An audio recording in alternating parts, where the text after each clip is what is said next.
So it's almost 2 years ago now that I started going to the gym. For the first 6-7 months, I did not really know what to do. I saw some things online.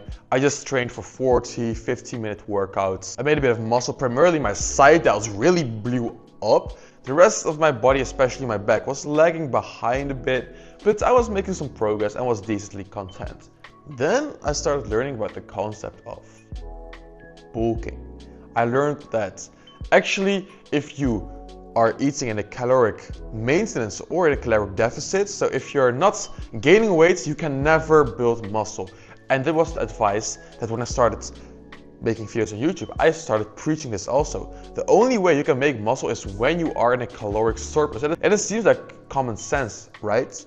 That yeah, if you don't have building blocks left at the end of the day, you can never build muscle because your body just does not need, because it's already low in calories, and now you want to build calorie burners. And I made this whole theory about it, which I just sucked out of my thumb. I've never done scientific research about it.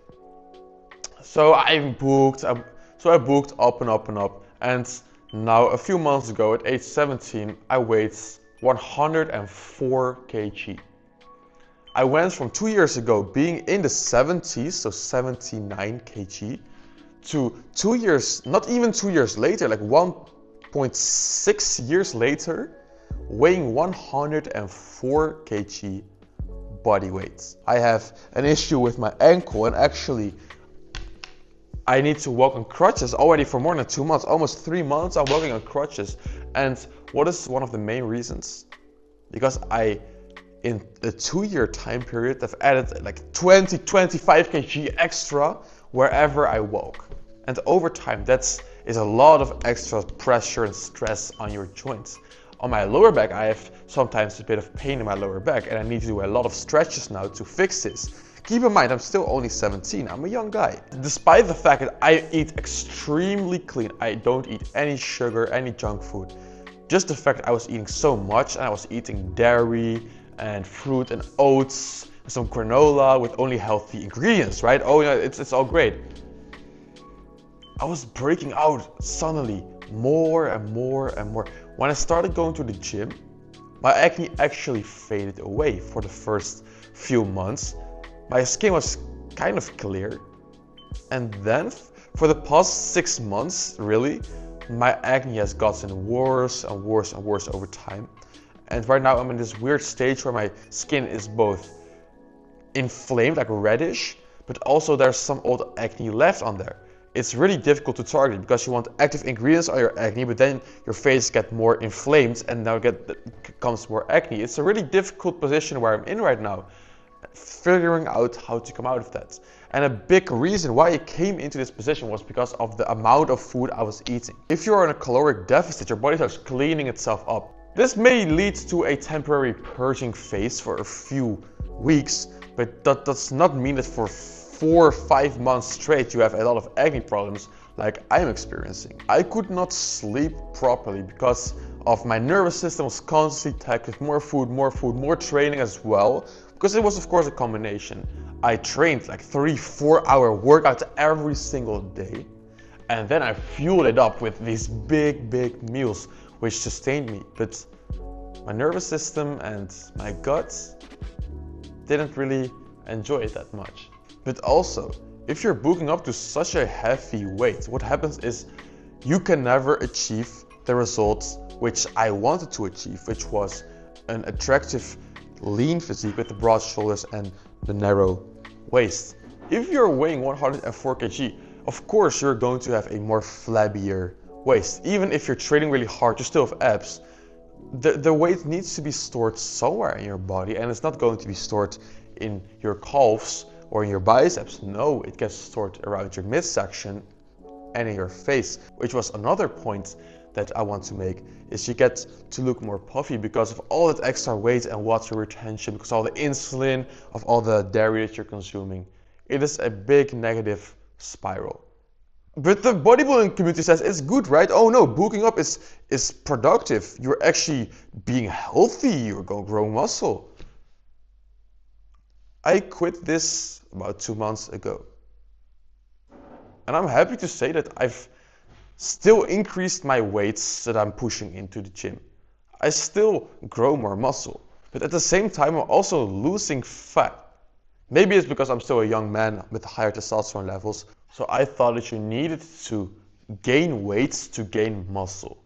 But I found now that you can lose weight while still gaining muscle, and that is bringing me way closer to the end result that I want, namely an attractive physique, than having the extra fat as well and the extra stress on my joints, and all that extra stress will cause you to stop walking properly 10 years earlier. So instead of at age 70, at age 60, you cannot walk normally again just because of all the heavy squats and deadlifts that you did. And then why did you do heavy squats and deadlifts? Because probably you are not a power lifter.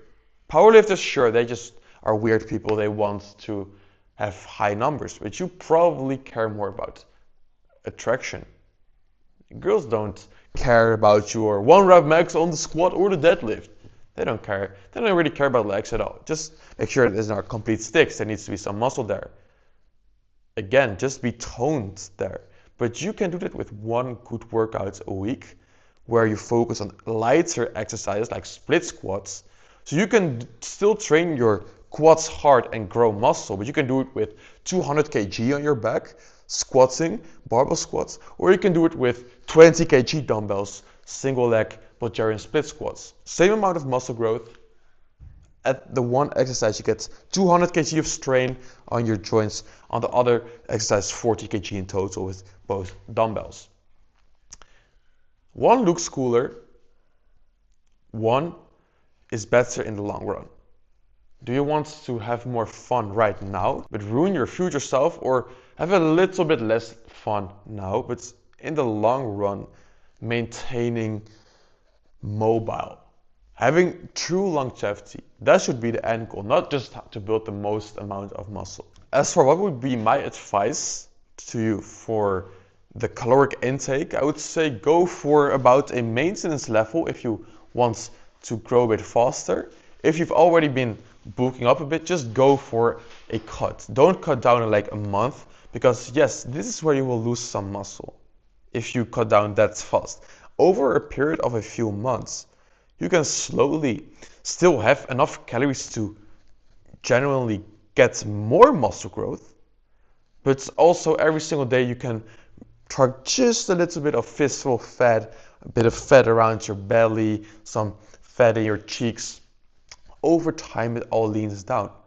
If you do it really quick, that is a crash diet. Don't do it, not sustainable, unhealthy. Over a long run, it's good for you. So keep this advice in mind. Check the link in the description if you want personal coaching from me. Developing a plan specifically for you on how to achieve your results, and not just to grow the biggest amount of muscle, the most numbers on a scale. No, if you truly want to have that North Star goal of you accomplished, check the link in the description and I'll see what I can do for you.